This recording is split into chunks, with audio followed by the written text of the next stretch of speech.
بسم اللہ الرحمن الرحیم۔ السلام علیکم ورحمۃ اللہ وبرکاتہ۔ عابد راضی چینل کی طرف سے آج میں اپنے دوستوں کو رسول اللہ صلی اللہ علیہ وآلہ وسلم کا ایک بہت ہی پیارا فرمان سناؤں گا۔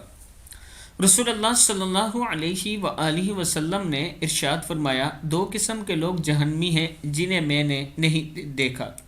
وہ لوگ جن کے پاس بیل کی دموں کی طرح کے کوڑے ہوں گے جن سے وہ لوگوں کو مارتے ہوں گے، اور وہ عورتیں جو لباس پہن کر بھی بے لباس ہوں گی، مائل کرنے والی ہوں گی، مائل ہونے والی ہوں گی، گویا ان کے سر بختی اونٹ کے کوہان کی مانند ہوں گے۔ وہ جنت میں داخل نہ ہوں گی اور نہ جنت کی خوشبو پائیں گی، حالانکہ اس کی خوشبو اتنی اور اتنی دور سے آتی ہے۔ صحیح مسلم کی حدیث ہے کہ جو جنت کی خوشبو ہے وہ بڑی دور سے آتی ہے، لیکن وہ عورتیں جو تنگ لباس پہنتی ہوں گی، لوگوں کو اپنی طرف مائل کرتی ہوں گی، وہ اس کی خوشبو تک نہیں سونگھ سکیں گی۔